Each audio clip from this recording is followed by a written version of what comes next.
Hi, everyone. Lauren Spencer here. I'm joined by Dave Parker of the Arkansas Department of Transportation. He's going to be talking us through kind of what this weekend's been looking like and how crews are going to move forward with clearing the roads from this winter storm. Hey, Dave. Busy is the understatement of the century for you guys this Hmm. weekend. But can you first start by telling us, give us kind of a state of the state? That second round has moved through. How are our major highways and roads looking across the state of Arkansas right now? Improving is the word I would use. Improving, slowly improving, which is a lot of progress. Last night, Saturday night storm, second round, knocked us back basically to, took away all the work we did Saturday.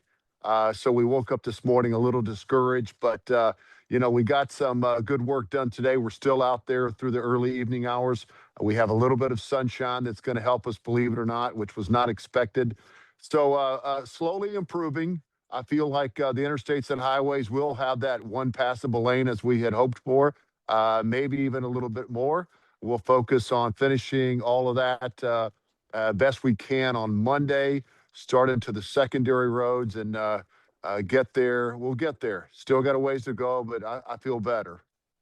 We're seeing inches of snow across the state. Not only that, but also really, really cold temperatures. How does the cold kind of Mhm. play a role in your personnel as well as your equipment? I mean, just think about it. You don't function as well when it's 5 degrees, 10 degrees, and wind blowing, and you just don't. I mean, you slow down, your hands don't work as well. So you just can't get as much done. It wears you down. So that's a challenge. Equipment wise, it breaks down easier, quicker when it's 5 degrees, and we've got sand and salt on the equipment. Fortunately, we've got a pretty good system. We have people waiting at each of our maintenance facilities to repair equipment. We know things are going to get knocked around and damaged and so forth, but we've got a pretty good system going.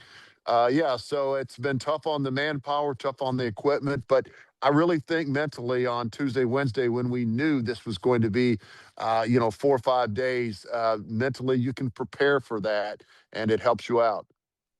Dave, what kind of challenges do you think that we'll have moving forward into tomorrow morning? People understanding that it's not a typical Monday, get back to work. People have been a little, fortunately, did stay home this weekend, did heed the warning, kind of getting a little stir crazy and they want to get out, whether it's to go to work or just to see things. And I hope people, if you have to work tomorrow, maybe you go in a little later. We don't have the traditional 6, 7 a.m. rush in because things are still, we're seeing a little bit of melting today because of the sunshine. We're making some progress, but a lot of this will refreeze tonight. So tomorrow morning, 5, 6, 7, before the sun comes up, it's going to be frozen again. So just understand, don't rush. Don't, as I say, let the guard down yet. We got to get through tomorrow. Tomorrow's a big day for all of us, and then maybe Tuesday we actually go above freezing. So I'm just asking for one more day of hang in there with us. Yeah, and we've talked before about, when you see your crews out there, we need to make sure to give them enough room, make sure we have enough time to get to our destination. Can you Mhm. kind of reiterate those points for drivers if they do have to get out on the road tomorrow morning?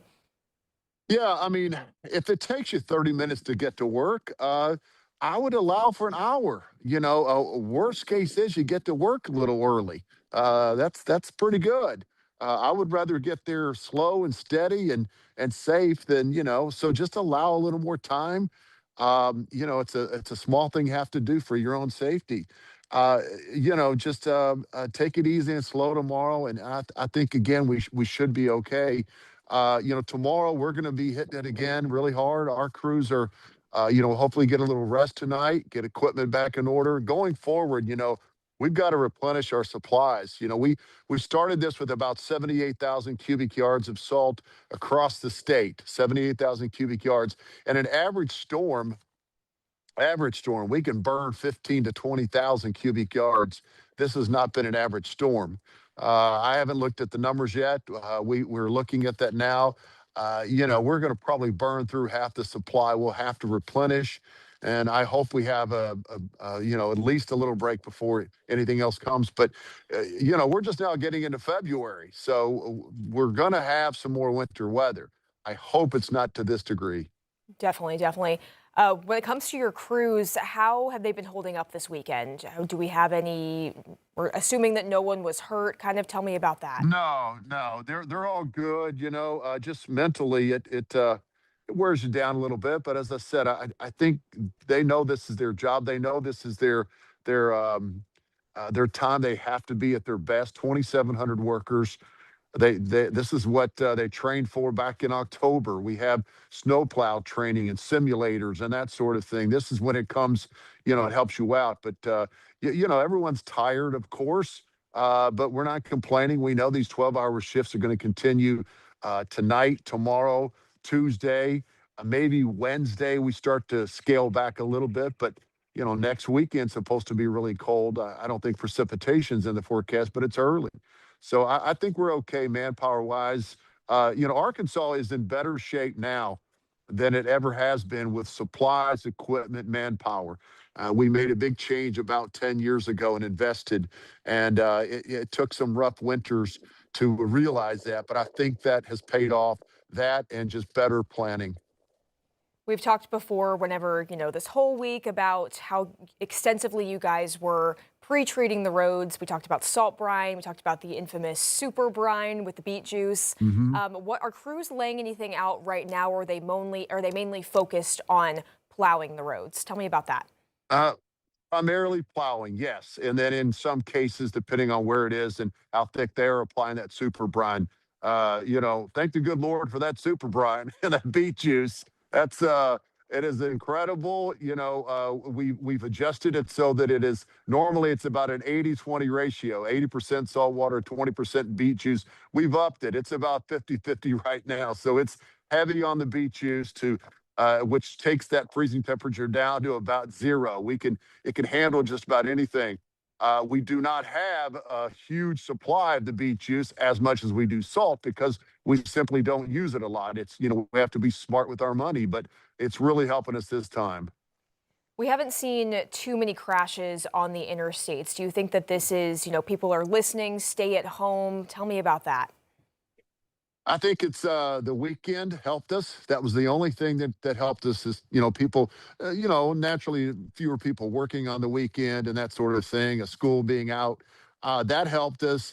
I think people did and have heeded the warning and understood that. Look, we gotta do our part. That's your part is to stay home and let us get out here and first responders and people who have to work. So yeah, we've had so far, thankfully, a pretty low number of accidents. We haven't had any major problems along the interstate, but we still got a little ways to go. So I certainly don't want to jinx things, but yeah, so far, a relatively low number, and I hope it stays that way. Then can you give us some insight into what your crews are going to be working on doing overnight to get some roads ready? Tonight we'll do a lot of repairs. We'll take care of equipment. We'll be in the shop.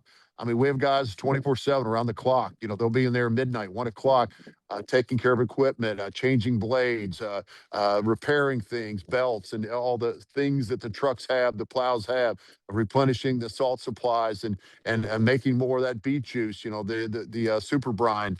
And getting ready, then boom, here we go, 4, 5, 6 o'clock. They'll be out there plowing and putting down more of it. But so I think we made a lot of progress today. I can tell, but we still got a ways to go. I think I always put things in sports analogies.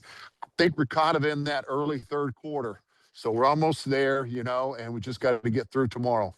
Early third quarter, I love that. For the average viewer, maybe they see, inches of snow on the ground. Doesn't seem like it'd be too big of a deal to plow, but kind of what is making this storm so challenging for you guys? We had everything just about. We didn't get as much ice as was predicted, which is great. Fantastic for the southeast counties and the eastern part. Didn't get quite as much. Unfortunately, it went down into Mississippi for those folks. But we had sleet, snow, sleet. We had bitter cold, a long storm. We measure storm our reaction by intensity, by duration. by temperature, and all those factors, and all of those were not good. It's a long storm. It lasted a long time. I mean, we had sleet coming down for hours and hours and hours. It's the temperature was low, so all those things were not working for us at all. What would you say is your biggest Hmm. message to drivers as this cleanup continues? Tell me about that. Be smart. Like I said, be smart if you've got to get out there. Uh, Hopefully four-wheel drive if you can. If not, just be smart about it. We've been pretty good with the number of accidents and backups and so forth. And then, just don't let that guard down right now. We're almost there. We're almost there. Well, Dave, thank you so much for being here. Our coverage will continue tonight at 5:30 and 10. Thanks so much.